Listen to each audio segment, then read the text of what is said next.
You know that feeling when you look at someone and think, there's no way this is real? That's exactly how I feel every single day when I look at Luna. But it's not because of how she looks, it's because of what she did. And honestly, if someone told me this story, I probably wouldn't believe them either. I'm Sarah, and this is Luna's story for GeoBeats.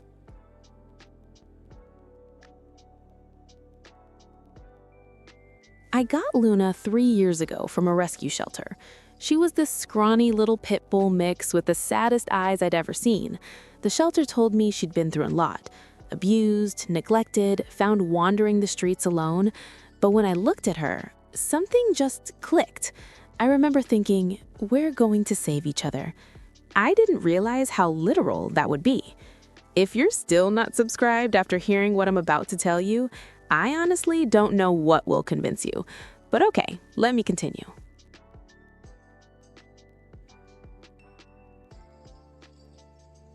Luna wasn't like other dogs.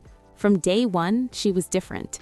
While most rescue dogs take weeks to adjust, Luna seemed to understand that she was home. She'd follow me everywhere, this constant shadow with 4 legs and a tail that never stopped wagging. My husband Jake used to joke that she loved me more than he did. He wasn't entirely wrong. But there was something else about Luna, something I couldn't quite put my finger on. She'd stare at me sometimes with this intensity, like she was trying to tell me something. I'd be sitting on the couch, and she'd just plant herself right in front of me, her eyes locked on mine.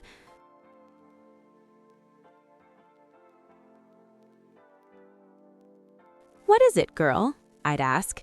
She'd just tilt her head, that classic dog move, and keep staring. I thought it was cute, quirky, just Luna being Luna. Then came that Tuesday in March. I'll never forget it because it was supposed to be the most ordinary day. I was working from home, answering emails, sipping coffee, completely absorbed in my laptop screen. Luna was lying by my feet like always. Everything was normal.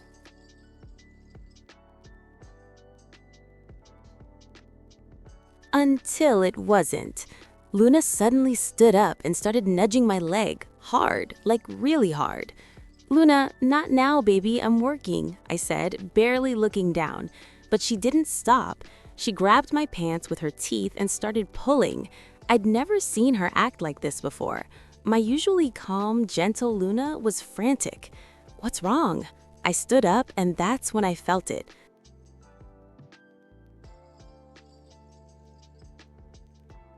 My chest, this weird tightness, like someone was squeezing my heart. I tried to take a deep breath, but I couldn't. The room started spinning. My left arm went numb. I was having a heart attack at 34 years old. Luna started barking.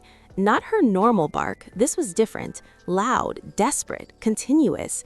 She ran to the front door, came back to me, ran to the door again. She was trying to tell me something. Get help, now. I managed to grab my phone, my hands shaking so badly I could barely unlock it. I called 911, and I remember my voice sounding so far away, like it wasn't even mine. "I think I'm having a heart attack." The operator's voice was calm, asking me questions, telling me to stay on the line, that help was coming. But here's the thing. The paramedics told me later that if I'd waited even 10 more minutes, I probably wouldn't have made it. 10 minutes, that's the difference between life and death. And Luna? She knew. Somehow, this dog who I'd rescued from the streets, who'd been given up on by the world, she knew before I did.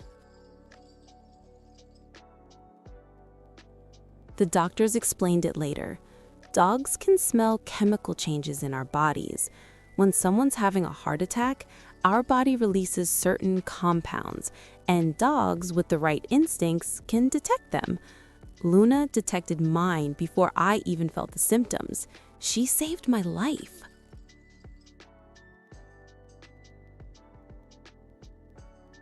Recovery was hard. I spent a week in the hospital, and Jake told me that Luna barely ate the entire time I was gone. She'd just lie by the front door, waiting. When I finally came home, you should have seen her. She practically knocked me over, her whole body wiggling with joy, making these little crying sounds. I sat down on the floor and she just melted into me. We both cried. Yeah, I'm not ashamed to admit it.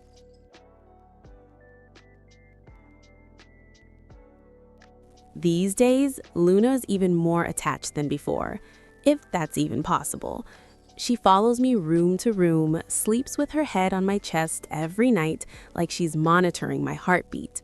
Sometimes I wake up at 3 in the morning and she's just staring at me with those big brown eyes, making sure I'm okay, making sure I'm still breathing. People ask me all the time, what kind of dog is Luna?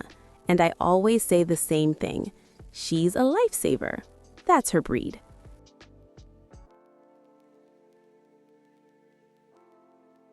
Jake and I have a different relationship with her now.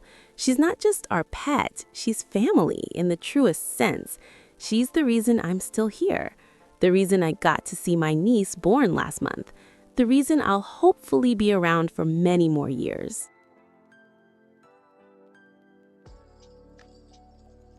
Here's what gets me though. Luna was hours away from being euthanized when I adopted her. The shelter was overcrowded and she'd been there too long. Nobody wanted a pit bull mix with a traumatic past. She was scheduled to be put down the next day. The next day. I think about that a lot. What if I'd gone to the shelter a day later?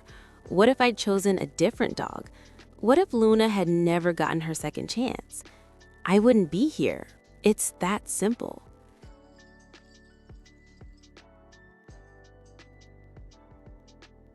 So when people tell me that rescue dogs are somehow less valuable than dogs from breeders, or when they cross the street because they see Luna and assume she's dangerous because of her breed, it makes me want to scream.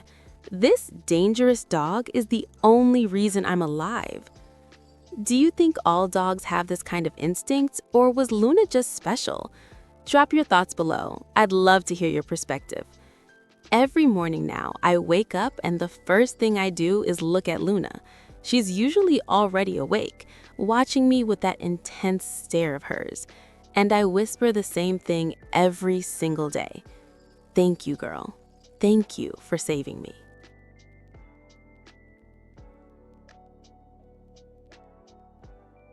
She just wags her tail like it's the most natural thing in the world. Like she's saying, that's what family does. I rescued Luna, but the truth? She rescued me right back.